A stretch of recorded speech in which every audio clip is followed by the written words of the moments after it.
Eda siap gantikan Furusato di Moto3. Tapi, Veda Ega Pratama akan memasuki musim perdananya di Moto3, menggantikan Taiyo Furusato, nama besar dari Jepang yang sudah 4 tahun tempur di kelas yang brutal ini.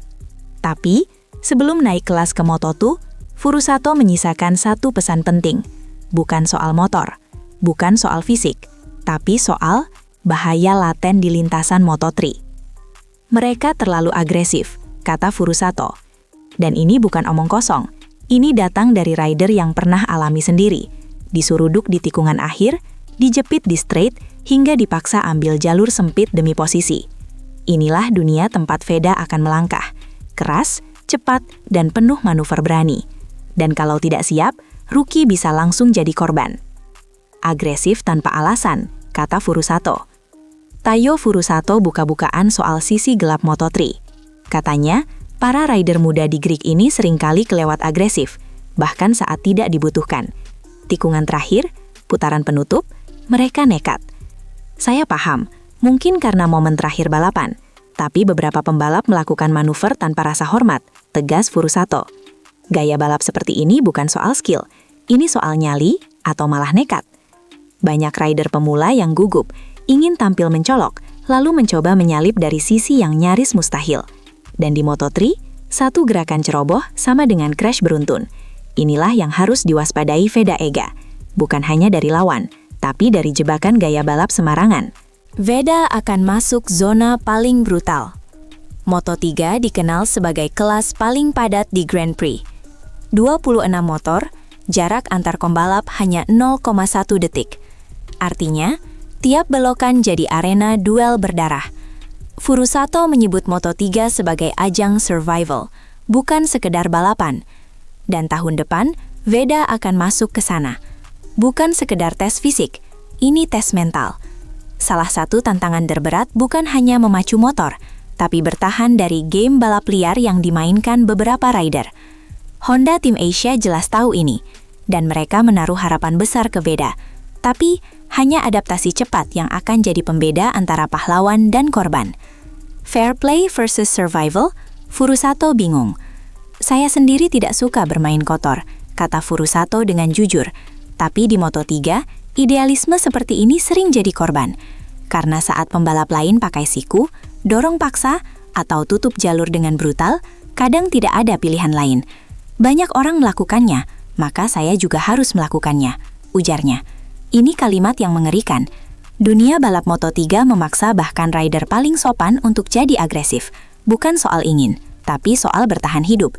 Dan inilah dunia tempat Veda akan bernaung. Siap atau tidak, dia akan berhadapan dengan situasi yang sama, lawan yang seenaknya. Apakah dia akan tahan dengan itu? Rahasia Furusato meledak di 2025. Tapi jangan salah, di balik dunia balap yang keras, Furusato justru menemukan cara tampil luar biasa. Pada 2025, dia mencetak 5 podium, dan salah satunya adalah kemenangan dramatis di Malaysia.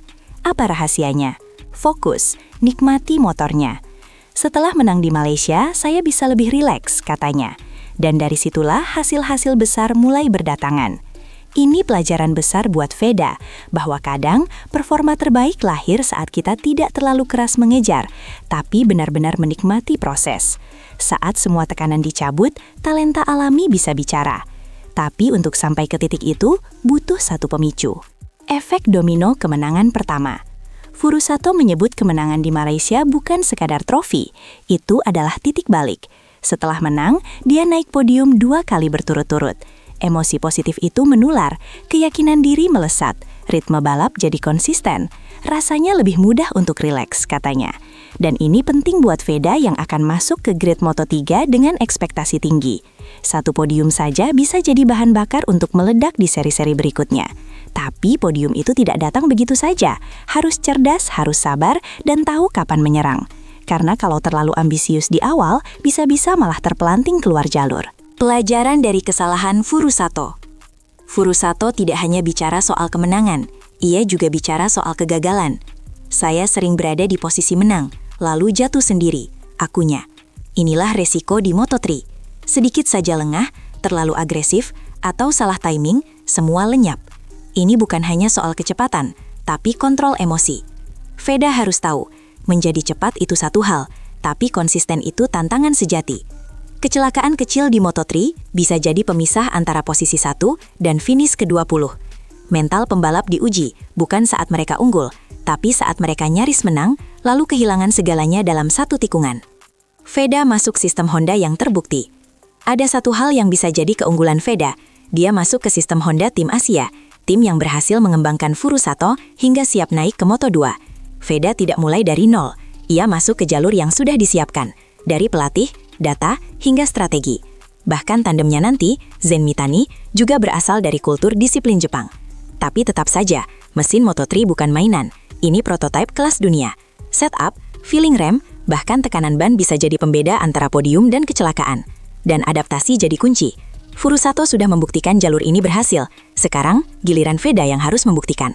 Kelas Moto3 2026 makin panas. Moto3 musim depan bukan tempat yang ramah. Banyak rider muda lapar kemenangan. Beberapa nama seperti Maximo Quiles, Adrian Fernandez, Brian Uriarte, dan bahkan Alvaro Carpe sudah lebih dulu mencicipi atmosfer kejamnya. Veda datang sebagai rookie, tapi sorotan padanya begitu besar. Lawan sudah menonton rekam jejaknya di Rookies Cup. Mereka tahu Veda cepat, dan mereka siap menekan sejak lap pertama. Jadi jangan harap ada waktu adaptasi yang tenang. Moto3 itu ring tinju. Siapa lambat digilas, siapa lengah dihajar. Veda harus siap sejak lampu start padam. Furusato naik kelas, Veda ambil tongkat estafet. Taiyo Furusato resmi naik ke Moto2 dan akan menjadi rekan setim Mario Aji, sesama rider Asia di kelas menengah. Tapi di saat satu pintu terbuka untuk Furusato, pintu lain dibuka untuk Veda. Ini bukan sekedar transisi nama, ini pergantian generasi. Furusato sudah menyampaikan peringatan, Moto3 itu medan perang. Sekarang, Veda Ega Pratama mengambil tongkat estafet, mewakili Indonesia, mewakili Asia, dan membawa beban ekspektasi penuh. Akankah dia mampu bertahan, bahkan menggebrak? Satu hal pasti, musim Moto3 2026 tidak akan sama lagi. Ini era baru, dan Veda